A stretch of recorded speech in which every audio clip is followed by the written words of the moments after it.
For good reason, you need a full driving licence to drive alone. But getting that full licence is increasingly not just about passing the driving test, it's about getting the chance to do a driving test. The waiting times have shot up since the pandemic. Talk to anyone on that waiting list and the frustration is obvious. It's even led some young people to take a major step to try to speed up the process. And for more on this, I'm joined by our reporter, Conor Wilson. Conor, you've been looking at the numbers. First of all, how bad is the situation? Well, essentially, this is a system that is struggling to keep up with demand. Last year was the busiest year on record for the Irish Driving Test Service, with 275,000 new applications, which is about 10% more than had been projected by the Road Safety Authority. So at the moment, the average wait time to get a date to sit a test is 21 weeks. That's down from a peak of about 27 weeks in April of this year. Now, of course, that's an average, so there are highs and there are lows. The highest waiting time in any test centre in the country has been in Tallaght and in Navan and County Meath. At one point there, it was as high as 43 weeks. At the other end of the scale, we've got Gorey and County Wexford, Tralee and Clifton, much lower wait times there. Now, the RSA are trying to recruit 200 new testers to ease that pressure, and they will point to the drop from 27 weeks to 21, which is significant.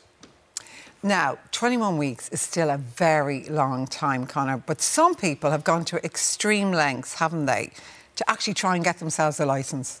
It is a very long time. And if you're somebody who needs a car for your job, or if you're a young person who's starting college, it's a pretty big deal too. So the question is there a quicker way of getting your licence? Well, last year, Ireland signed a memorandum of understanding with Georgia in Eastern Europe, which allows people to exchange a Georgian driving licence for an Irish driving licence and vice versa. And the process of getting your driving licence in Georgia is much faster. In some cases, it can be done in around a week or so. So over the last few months, some Irish people, in their desperation, have been booking trips to Georgia. They've been travelling over there, earning their driving licence, bringing it back here to exchange for an Irish one. And we've travelled to Georgia in the last week to see for ourselves exactly what's happening over there.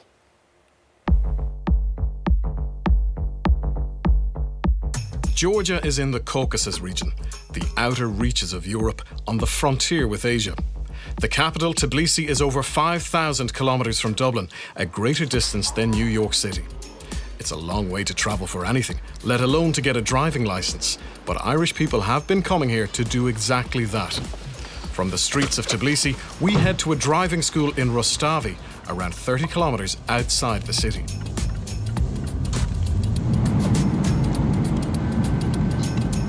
At the driving school, on the side of a motorway, we meet a number of Irish people taking lessons before sitting their Georgian driving test, including Laura and Pav.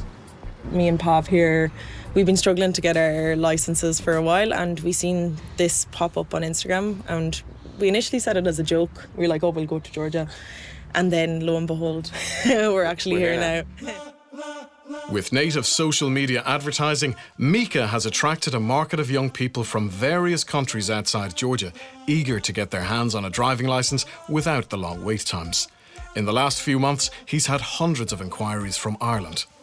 We're currently in Georgia, and we're supporting foreigners in getting a driving license here. It's a fully legal process where people arrive to Georgia and they go through the examination, they prepare for the exams, they need to know very well how to drive, but we guide them through the whole process so that they don't have to handle Georgian bureaucracy and figure it out all by themselves. On the other side of the motorway from the driving school is the test centre. It's a well-oiled machine, and the system uses technology that makes Irish driving tests look antiquated by comparison. There are 3 elements to the Georgian driving test.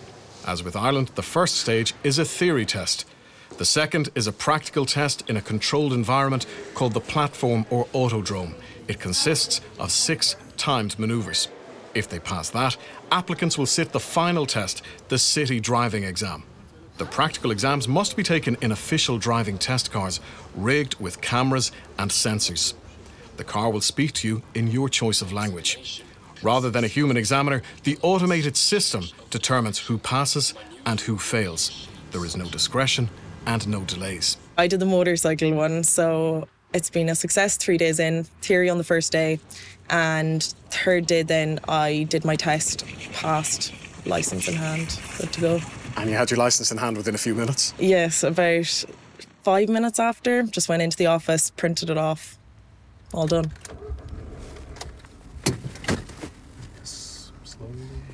Pav has only recently started learning to drive a car. Working in tech sales means he can work remotely in Georgia while putting in the time to earn both his motorcycle and car licence. The first time I would have been in the front seat of a car was 2-3 weeks ago. You can do the theory test here once a week. You can do the autodrome every day, and you can do the city test once a week. But that is the best thing about it, because like him on the last one, he just didn't turn it on. Yeah, do you know, yeah. like the reason why I failed the last one, I was actually really well prepared, but I didn't turn the car on properly, which was an instant fail. That happens, people. People get nervous. The Georgian testing system has been completely overhauled in recent years in an effort to bring it in line with EU regulations. Georgian officials told Primetime that many parts of the Irish and UK driving test have been transposed into what is now a very modern and efficient new system. But applicants should not expect an easy ride. So technically there is no requirement of minimal lessons you have to have done before you're sitting the exam. So there is no official requirement for a driving school certificate or something like that. But technically, knowing how the exams are built, if you don't know how to drive, if you're not a safe driver, you will just not pass the exams. So technically you can just be a complete zero driving, go for exam, and you would fail in the first maybe a minute or not even starting the exam if you don't know how to drive. Knowing from how the system is here, the exam is very strict. After sampling the theory test, I was able to sit the first practical exam, involving reverse parking, parallel parking, tight manoeuvring, and a hill start. Before the start of the exam, you have 100 points. In order to pass the exam, you have to maintain at least 61 points. Surely no problem for me, a driver with 20 years experience. This is like a 3-point turn, basically.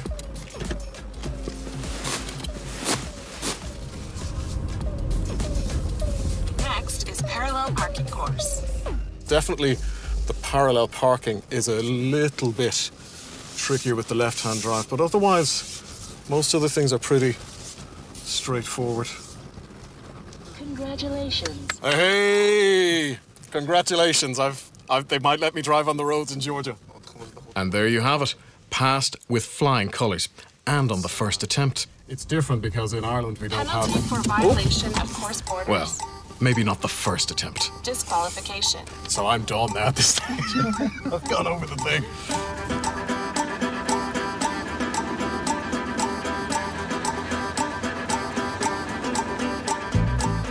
And of course, it's also a holiday. It's a beautiful country, great weather, fantastic food and wine, and it's easy to see why the idea of having that holiday and leaving with a full driver's licence is a tempting one for young Irish people. And once people hear as well, because it's kind of as well, I'm going to land myself over in Georgia, Lord knows what's going to happen over there. So once you hear someone has actually done it and it was a successful story, it's going to prompt a lot more people to actually want to go.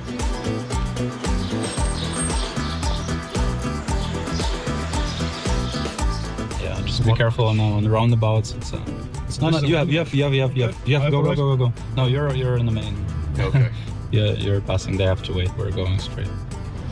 Having passed my first practical exam, Mika gives me some lessons on how to pass my city driving test.